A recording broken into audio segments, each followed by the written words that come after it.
मध्य प्रदेश में 28 सीटों पर हो रहे उपचुनाव के बीच प्रदेश कांग्रेस सरकार का तख्ता पलट करने वाले ज्योतिरादित्य सिंधिया पर हमला करने का कोई मौका नहीं चूक रही।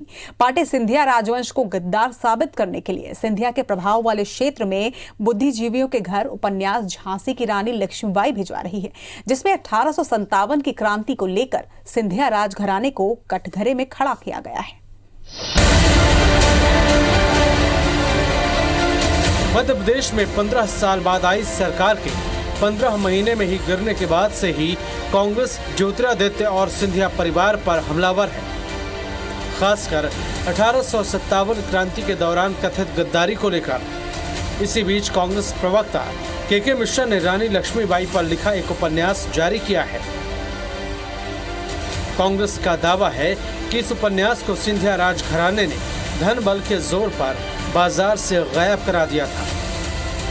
अब उपचुनाव के मतदान से कुछ दिन पहले इस उपन्यास के नए संस्करण की 11 प्रतियां बनवाई जा रही हैं, जिसे जनता में बांटा जाएगा।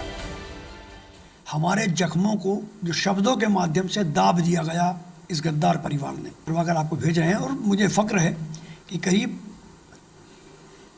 1000 से लेकर 1200 पुस्तकें और उन्हें प्रबुद्ध वर्ग खुद बुलवा रहा है।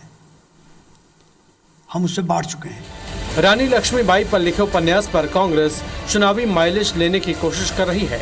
उपन्यास यूपी के मऊरानीपुर के रहने वाले पद्म भूषण डॉक्टर वृंदावन लाल वर्मा ने लिखी है। उपन्यास के पेज नंबर 258 में लिखा है, अगर ग्वालियर राज्य अंग्रेजों के विरुद्ध हो जाता तो निजाम और सिख राजाओं के कंपनी भक्त रहते हुए भी अंग्रेजी राज्य हिंदुस्तान में किसी प्रकार भी नहीं टिक सकता था। इसी पेज में लिखा है, सिंधिया सरकार को पेशवाई सेना के गोपालपुर में आ जमने की सूचना मिल गई थी। गवर्नर जनरल को तुरंत समाचार दिया गया और अपने दृढ़ तथा प्रबल राजभक्ति का पक्का आश्वासन। इसी पेज में लिखा है, गवर्नर जनरल लॉर्ड कैनिंग ने इंग्लैंड को तार दिया कि अगर सिंधिया बलवाइयों में शामिल हो जाएं, तो मुझे कल ही बंधना बोरिया बांधकर यहाँ से चल देना पड़ेगा। पेज नंबर 265 में लिखा है, रानी लक्ष्मीबाई ने देखा कि जब वो अपने किले में घिर गई थी तब स्वतंत्र थी और ग्वालियर में स्वच्छंद होते हुए भी उनकी दशा एक कैदी जैसी है।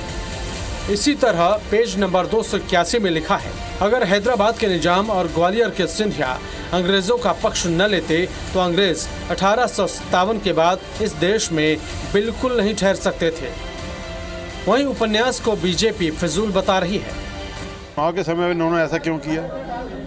सिंधिया जब कांग्रेस छोड़ गया तब उन्होंने ऐसा क्यों किया? ये उपन्यास तो बहुत पहले से लिखा गया था। उस समय उनको लाना चाहिए था मार्केट के सामने जब सिंधिया जी कांग्रेस में थे। किसी भी इतिहास को तोड़ मरोड़ कर और चुनाव के समय पेश करना, ये उनकी अच्छी नीयत का संकेत नहीं है। बहरहाल 28 उपचुनाव वाली सीटों पर 3 नवंबर को मतदान है और 10 नवंबर को नतीजे आएंगे। ऐसे में कांग्रेस को कई सीटों पर जीत हासिल करनी है, लेकिन ये तभी मुमकिन है जब ज्योतिरादित्य सिंधिया और उनके समर्थकों को हराया जाए। यही वजह है कि कांग्रेस ये दांव खेलने जा रही है। नासिर गौरी, IBC 24, ग्वालियर।